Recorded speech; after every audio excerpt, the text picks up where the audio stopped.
அன்னை அபிராமியின் பேரருள் பெருகட்டும். தினம் ஒரு அந்தாதி தொடரில் இன்று நாம் 22வது பாடலின் மகத்துவத்தை காண்போம். பிறப்பு இறப்பு என்ற சுழற்சியில் இருந்து விடுபட்டு அந்த இறைவியின் திருவடியிலேயே என்றும் தங்கியிருக்கும் பேருதான் ஒரு பக்தனுக்கு கிடைக்கும் மிகப்பெரிய பரிசு. மீண்டும் நான் இந்த பூமியில் பிறக்கக்கூடாது தாயே, உன்னையே வந்து சேர வேண்டும் என்று பட்டர் உருகி வேண்டுகிற இந்த பாடல் முக்திக்கு வித்தாகும். வாருங்கள் பாடலை காண்போம். கொடியே இளவஞ்சி கொம்பே எனக்கு வம்பே பழுத்த படியே மறையின் பரிமளமே பனிமால் இமய பிடியே பிரம்மன் முதலாய தேவரை பெற்ற அம்மே அடியேன் இறந்து இங்கு இனி பிறவாமல் வந்தாண்டு கொள்ளே. அதாவது, கொடியே இளவஞ்சி கொம்பே, அன்னையே நீ ஒரு கொடி போன்றவள், அதுவும் இளம் வஞ்சி மரத்தின் கொம்பை போன்று மென்மையானவள். எனக்கு வம்பே பழுத்த படியே மறையின் பரிமளமே, எனக்காகவே புதிதாக பழுத்த பழம் போன்றவளே, வேதங்களின் சாரமாக அதன் நறுமணமாக இருப்பவளே. பனிமால் இமய பிடியே பிரம்மன் முதலாய தேவரை பெற்ற அம்மே, பனி படர்ந்த இமயமலையில் பிறந்த பெண் யானை போன்றவளே, பிரம்மா முதலான அனைத்து தேவர்களையும் பெற்றெடுத்த என் தாயே, அடியேன் இறந்து இங்கு இனி பிறவாமல் வந்து ஆண்டு கொள்ளே.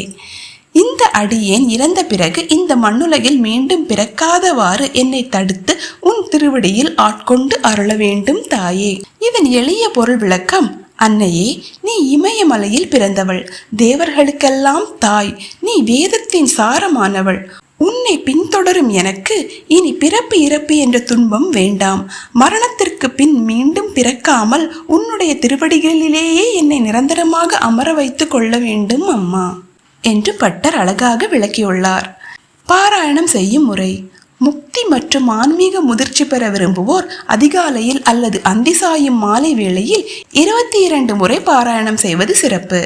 அம்பிகையின் முன்பாக அமர்ந்து மனதை ஒருநிலைப்படுத்தி தியான நிலையில் பாராயணம் செய்யவும். இவ்வாறு செய்வதால் பிறவி பிணி நீங்கும், மீண்டும் பிறக்காத மோட்ச நிலையை நோக்கி செல்லும் அருள் கிட்டும். வாழ்வின் மன நிலையாமையை புரிந்து கொண்டு இறை சிந்தனையிலேயே மனம் நிலை பெறும். இறுதி காலத்தில் அன்னையின் திருவடியை சேரும் பாக்கியம் கிடைக்கும். மல்லிகை அல்லது வாசனை மிக்க மலர்களை அன்னைக்கு சமர்ப்பிக்கலாம். நெய்வேத்தியமாக தேன், கற்கண்டு மற்றும் திராட்சை சமர்ப்பிக்கலாம். மீண்டும் பிறவா நெறியே பேரின்பம், அந்த உயர்ந்த நிலையை அடைய அன்னையின் அருளை பெறுவோம். நீங்களும் இந்த பாடலை துதித்து வாழ்வின் இறுதி இலக்கை அடையுங்கள். மறக்காமல் சேனலை சப்ஸ்கிரைப் செய்யுங்கள். நாளை 23வது பாடலோடு உங்களை சந்திக்கிறேன். நன்றி, வணக்கம். ஓம் அபிராமி சமேத அமிர்தகடேஸ்வராய நமக.